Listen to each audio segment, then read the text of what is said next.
Eh bien, bonjour et bienvenue sur Diagonale TV, suite de cette superbe Coupe du Monde FIDE 2017 avec toujours en lice Maxime Vachier-Lagrave, numéro 2 mondial, numéro 1 français.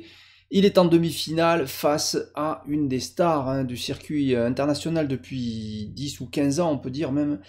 Il s'agit bien sûr de Levon Aronian, donc gros client pour Maxime. Aronian qui a défait...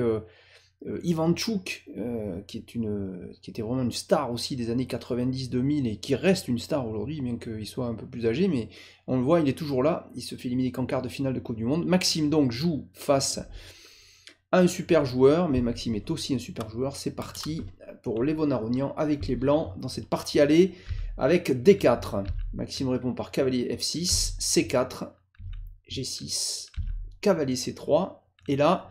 Maxime choisit de jouer D5, qui est la fameuse défense Grunfeld. Donc s'il avait joué le fou en G7, ici, on aurait plutôt eu une défense est-indienne.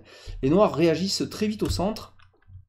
Les blancs vont pouvoir prendre, et après la prise du cavalier, E4, les blancs placent un gros centre de pions, deux pions au centre, cavalier prend, pion prend, fou G7. L'idée des noirs, c'est de laisser les blancs justement occuper ce centre.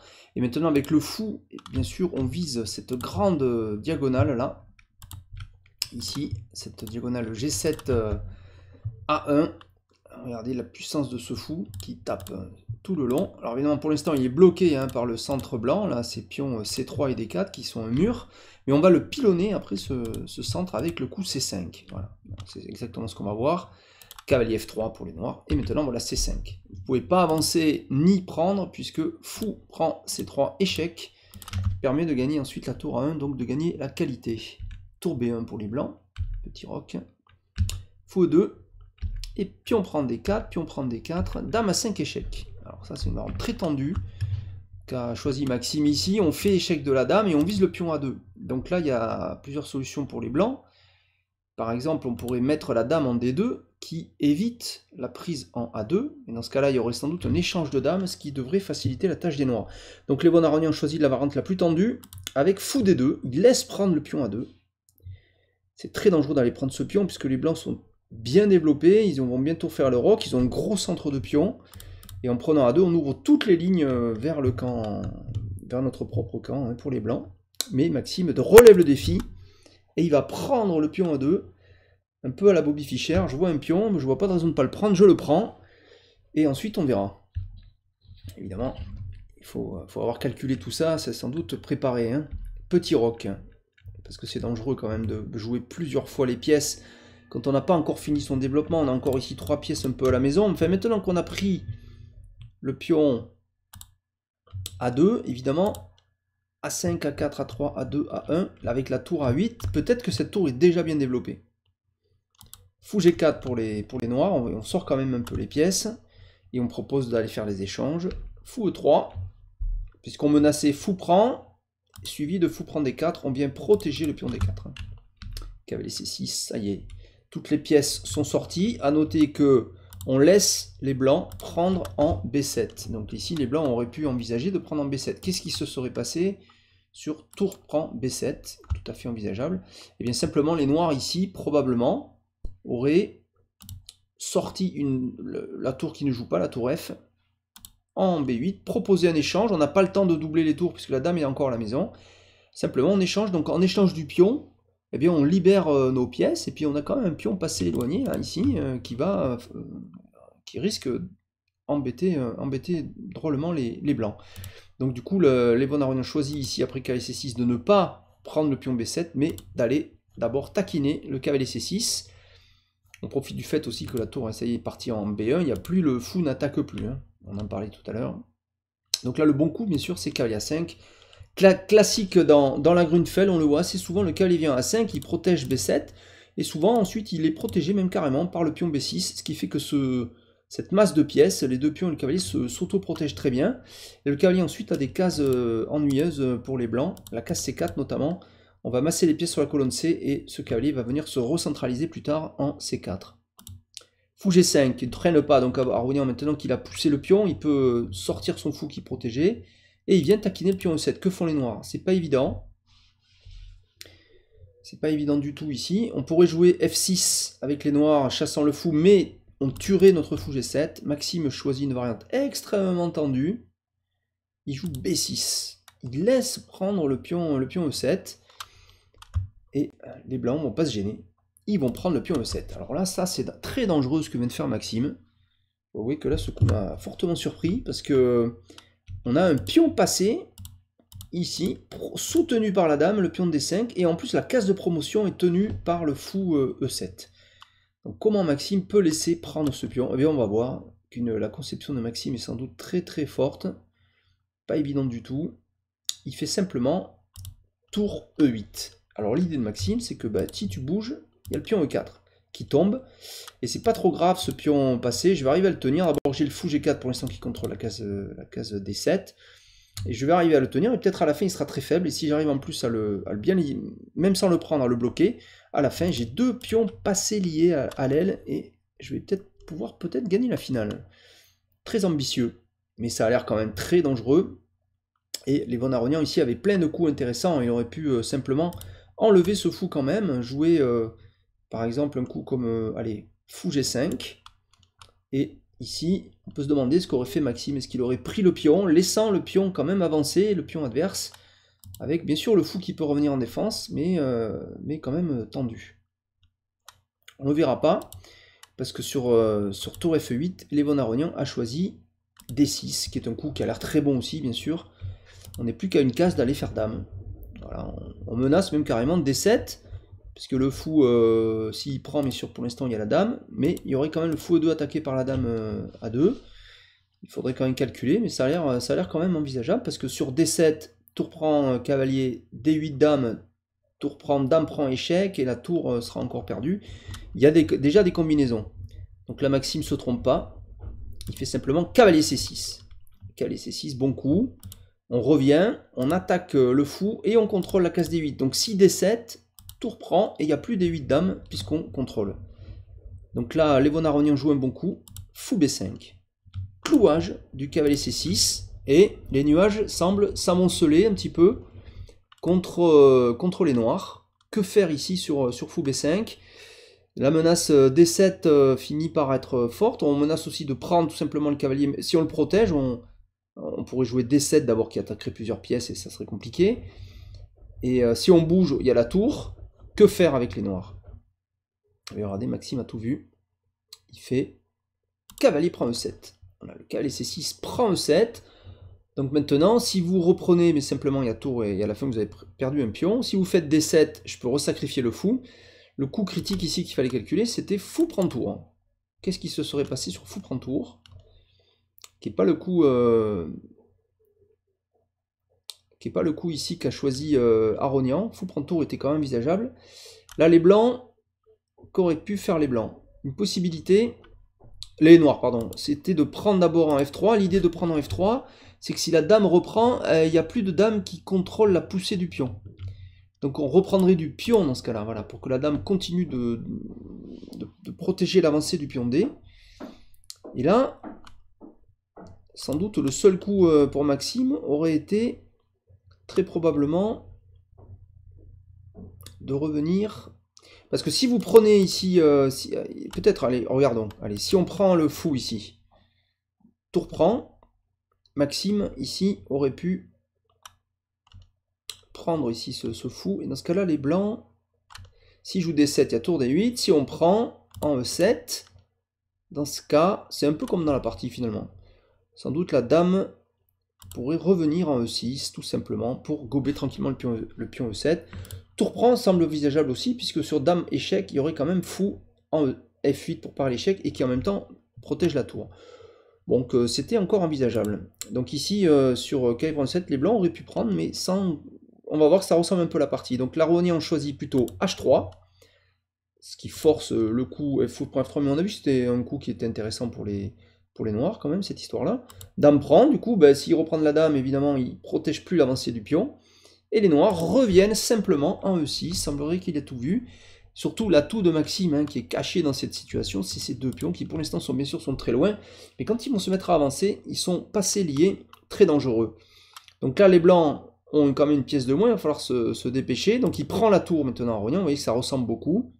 Tour prend, et ça c'est même très très semblable, hein, à part qu'on a pris de la dame et non pas du pion. Et là, simplement, dé prend E7 de Levon à Rognan, tout à fait bon, on récupère la pièce, et après dame prend E7, il faut faire un bilan de cette combinaison. Les blancs ont pris une qualité, hein, bien sûr, puisque le fou ayant pris en E8, ça c'était le problème d'avoir joué cavalier C6, le clouage du fou B5, on a donné une qualité, mais une qualité c'est pas toujours grave. Ici c'est pas très grave parce qu'on a quand même 2 pions passés liés en échange. Voilà. C'est-à-dire même si on n'a qu'un pion pour la qualité, on a 2 pions passés liés en fait, alors que les blancs n'ont pas de pions passés. Et avec ce fou, ça va être assez facile de les protéger, voire de centraliser ce fou en D4 puis en C5, sera protégé par le pion, et le pion A tranquillement pourra jouer en A5, peut-être après pourra pousser, et c'est très difficile pour les blancs de profiter de leur qualité en plus, avec un fou protégé par un pion sur une case forte qui vise F2, qui protège l'avancée de l'autre pion, et des pions passés adverses. Donc il y a une très grosse compensation pour la qualité, on peut même se demander si les noirs ne sont pas un peu mieux. Tour F D1 ici pour les blancs pour Aronian, très bon coup, bien sûr, on active la tour qui pour l'instant ne jouait pas sur la colonne D. Il faut que les blancs jouent très actifs pour compenser eh bien l'avantage statique des noirs, hein, ces 2 pions passés liés, là, il ne faut pas les laisser avancer, pour l'instant ça va, notamment avec tour D1, on empêche fou D4. Hein. Donc fou F8 de Maxime est très logique, puisqu'on met le fou d'abord en F8 pour venir sur la case C5, on l'avait dit, fou D4 était possible, puis fou C5, ou alors fou F8 comme Maxime l'a fait. Une fois que la dame aura joué, on va jouer le fou en C5, on tape sur F2, on est protégé par le pion B6, et le fou à la fois protège B6 et est protégé par le pion B6. Donc ces 2 pièces seront auto-protectrices, et aucune pièce adverse de moindre valeur ne peut attaquer le fou. Il n'y a plus de pièces mineures. Tour BC1 pour les blancs. Un petit œil sur la case C5, peut-être que les blancs voudront un jour ou l'autre peut-être sacrifier sur C5 si les noirs y mettent leur fou. Mais dans ce cas-là, ici, les blancs laissent tomber le pion E4. Voilà, donc c'était pas évident pour les noirs d'empêcher cette prise. On peut quand même revenir hein, sur après dame prend E7, si les blancs avaient ici protégé le pion E4. Qu'est-ce qui se serait passé? Enfin, tour Fe1 est possible. Mais là, dans ce cas, probablement soit fou E5 pour les noirs, mais probablement même fou D4 a l'air très bon. Et on va le mettre directement en C5 avec ces pions qui vont avancer. Et on a protégé un pion, mais on ne pourra pas vraiment l'avancer, ça va être très dur. C'est extrêmement passif vis-à-vis de la puissance de ces pions. Ces pions vont finir par avancer. Donc c'est pour ça qu'il a joué tour FD1 à Rognan. Il ne veut pas laisser les noirs s'activer. Là, ça rend difficile à pousser. On ne peut pas pousser les pions si on joue à 5, mais si on perd le pion B6. Donc on veut empêcher les noirs d'avancer. Il faut F8, tour BC1, dame prend E4. Donc on laisse tomber ça, ce pion. Dame C3. Ici, dame C3, petit œil sur la grande diagonale. Et ça n'empêche pas de jouer le fou en C5 ici. Hein. Les noirs auraient peut-être pu mettre leur fou en C5 tout de suite. C'était envisageable ici. Maxime n'a pas joué ce coup. Il a préféré sur dame C3 faire simplement dame B4, proposer un échange de dames et jouer une finale où finalement les noirs sont pas si mal, toujours pareil, qualité en moins certes, mais il y a 2 pions passés liés, ça vaut largement une qualité. C'est peut-être même mieux pour les noirs, ce qui fait que les blancs, voilà, refusent. Refus et on attaque à 7. Fou C5 pour Maxime qui laisse tomber le pion A7 pour de l'activité. Dame prend A7, regardez, simplement, dame B2, voilà, boum. Le pion F2, le fou, la tour peut revenir aussi sans doute assez vite en E2, avec une menace très forte sur le pion F2. Roi H1, donc il laisse tomber Aronian, voilà, il laisse tomber le pion directement. Fou prend, dame B7 pour Aronian, peut-être pour ramener la dame en défense au cas où. Mais il n'y a pas de grabuge possible, les 2 tours ici qui sont quand même très très fortes hein, pour défendre la première rangée. Dame 2 pour Maxime, qui ne menace pas grand chose si ce n'est défendre la tour. Regardez comme toutes les pièces noires se défendent. La tour défend la dame défend la tour, le fou défend le pion B6, et on peut revenir quand on veut en C5. Alors là ici, on peut se demander, tiens, qu'auraient fait les noirs si, regardez, si tour D7, ça c'était intéressant. Tour D7, on aurait pu peut-être, j'étais en train de me dire fou B3 déjà, menace mat, dame E1, tour prend mat, si on avait joué fou G3, c'est une menace, bien sûr, ça, on aurait pu le parer. mais il faut faire quand même faut faire attention. Par exemple, sur fou G3, je pense qu'il ne marche pas, c'est que peut-être que les blancs pourraient quand même prendre en F7. Dans ce cas-là, sur dame échec, on peut ramener la tour en F1. C'est une possibilité. Mais ça perd aussi B6. Ah oui, c'est pas bon, parce que ça perd B6, et on reviendrait en G1 en cas d'échec. Donc il n'y aurait pas de mat. Donc sur dame 2, les blancs auraient peut-être pu tenter quand même tour D7, c'est possible, et les noirs auraient sans doute harceler un peu les blancs en jouant dame 3, attaquant la tour. C'est un qui ne peut pas quitter la première rangée sous peine de mat.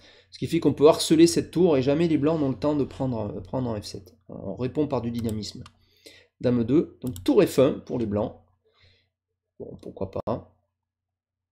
Tour F8 pour les noirs. Coup d'attente sans doute ici. Ça c'est un coup pour lui dire ah regarde, tiens, tu peux rien faire. Je joue tour F8.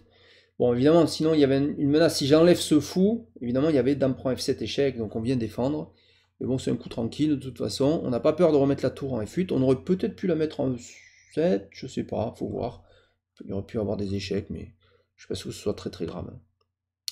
Bon, dame C6 pour Aronian. Il y a quand même pas mal de coups possibles dans cette situation. Fou C5, voilà. On montre bien la couleur. Regarde, tiens, tu vois mon fou, ben, c'est peut-être moins fort qu'une tour a priori, mais là...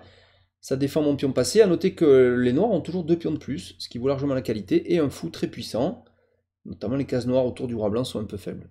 Ici, Aronian joue simplement tour CE1 et propose partie nulle. Il sait bien que là, il peut rien faire, hein, vraiment. Sa première rangée est trop faible, il peut juste défendre et attendre. Maxime réussit à annuler en 32 coups, très bonne affaire, assez facile finalement si on regarde au vu de la partie, en ayant joué une variante qui semble extrêmement tendue mais qui doit être quelque chose de préparé, précis, et sachant bien sûr mais prendre parti, prendre avantage de cette qualité en moins pour les noirs, mais contre ces pions passés liés. Et on le voit, cette belle place pour le fou sur la case C5, voilà. Donc joli nul, hein, je trouve, de Maxime, en jouant sur le dynamisme contre le matériel. Classique aux échecs, mais encore faut-il savoir le faire. Voilà, donc c'est bien parti. Il lui reste les blancs dans la deuxième, pourquoi pas la victoire tout de suite qui le qualifierait en finale. Je vous rappelle que la finale pour Maxime est synonyme, même indépendamment du résultat final qu'il y aura dans la finale, est synonyme de qualification pour le championnat du monde. Il pourra jouer le tournoi des candidats prochains qui permettra de désigner le challenger du champion du monde Magnus Carlsen. Mais s'il est en finale, bien sûr, il jouera aussi pour une victoire en Coupe du Monde, ce qu'aucun Français n'a jamais réussi. Alors que ça fait quand même, ça va bien faire 20 ans que ça existe, la Coupe du Monde maintenant. Voilà, merci de m'avoir suivi pour cette finale aller. Bien sûr, rendez-vous pour la finale retour. À bientôt sur Diagonale TV. Au revoir.